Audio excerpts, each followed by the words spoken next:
The New York Times publishes terrifying guest essay that echoes Nazi strategy. The scariest part is that no one will read it that way. By DMC. Today, the New York Times published a guest essay, aka an op-ed, called "Trump Wants to Make American Culture Great Again. This is How He Should Do It," by Mark Bauerlein. The essay will be read by many as a good faith argument for the Trump administration not to defund the arts. The essay echoes cultural indoctrination strategies used by German Nazis, and it demands to be read as such. Subscribe for free to receive new posts and support my work. Most people know that the Nazis outlawed art that they determined to be degenerate. This was any kind of art that was not classical or traditional in style, either Greek, Roman, or religious allegory, or else some kind of realistic representational depiction of the German European landscape, families, and idealized white European young people with athletic bodies. They deemed all other versions of art as degenerate and they claim such art is morally and culturally corruptive. In his essay, Bauerlein decries tiresome fixation on social identity and says good riddance to all that, in reference to LGBTQ+ and social justice-related considerations. Effectively, what the Trump administration, Project 2025 authors and their adherents call identity politics and DEI are their version of degenerate, and Bauerlein's essay argues that Trump should not eliminate the National Endowment for the Humanities and National Endowment for the Arts, but weaponize them against degenerate, Nazis, or woke cultures and values and the people they represent. In Nazi Germany, this meant Jewish, Roma Sinti, Polish Slavic, disabled, gay, and politically and socially non-conforming people. In the United States today, this means non-white immigrant, transgender, gay, Muslim, and gender non-forming people foremost, so far. No one takes comparisons with Nazi Germany seriously. Media presences, elected officials, and other thought leaders say that nothing can be compared to the uniquely horrific Holocaust. That is true when one believes that Adolf Hitler rose to power immediately and exterminated millions of human beings as soon as he rose to power. That is not historically correct. Hitler's political career lasted over a decade before he was made Chancellor of Germany, and he was Führer of the persecution-based Nazi movement for years before the Nazis implemented industrialized death camps. Germany invaded Poland in 1939. Death camps began operation in 1942. World War II ended in 1945. The death camps were the most horrific outcome of Nazi Germany, but they existed for a relatively brief time, their efficiency contributing to their horrific existence. The German Nazis targeted cultural rot, which included queer and Jewish culture and non-German cultures within Germany, along with modernist art.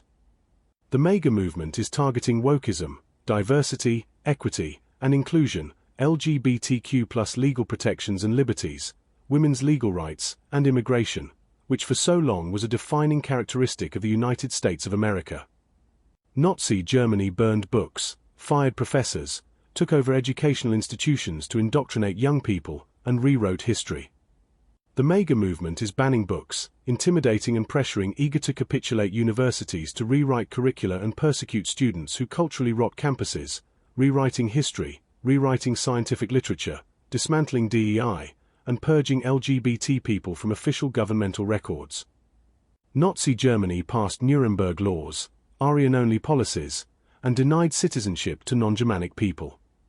MAGA is legally blocking transgender people from changing their identities, despite J.D. Vance currently being on his third name, to restrict women's rights, to limit immigrants' rights.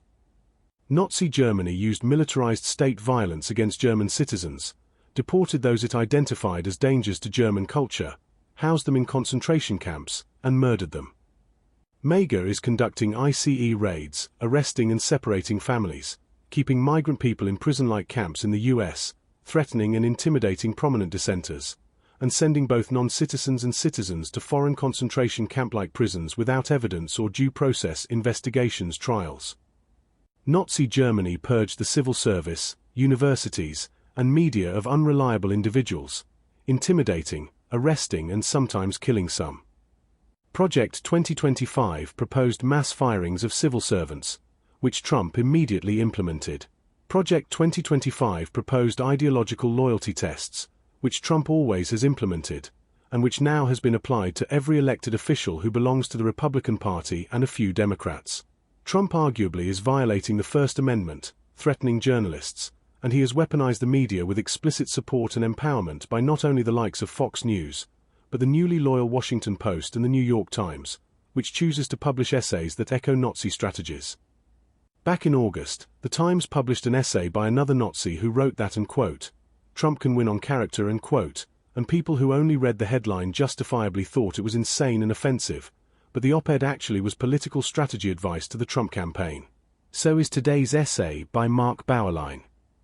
Somehow, many intelligent people who consider themselves Democrats, liberal, or progressive still trust the New York Times. This is a testament to the lasting power of branding, not to the content published by the News Corporation. It's preposterous that in his essay, Bauerlein suggests Trump should co-opt NH and NEA to propagandize the U.S. Constitution as he violates constitutional law. We know what that would be: Orwellian gaslighting, telling everyone that what he is doing is honoring the Constitution while he violates the Constitution. According to the Times website, New York Times opinion guest essays deliver an argument in the author's voice, based on fact and drawn from expertise or experience.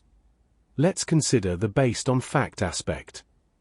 Bauerlein states in his article that, and quote, "The purging of fraud, waste, and identity politics in the civil service is commendable. It has been well documented that DOJ's claims of eliminating waste and fraud is, well, largely fraudulent." Bauerlein's claim that the purging of identity politics in the civil service is commendable is a strong parallel to Nazi Germany's strategies, given that identity politics is a surrogate for non-white, non-Christian, and gender non-conforming. But it's also simply not true. The Trump administration is not purging identity politics. It is just codifying white supremacist politics. The Department of Defense under Pete Hegseth purged Pride Month, Black History Month, and Holocaust Remembrance Day, among others, but he authorized celebration of St. Patrick's Day. The New York Times is participating in plain sight in the Trump administration's horrors, which get more horrific by the day. When will people learn to read between the lines?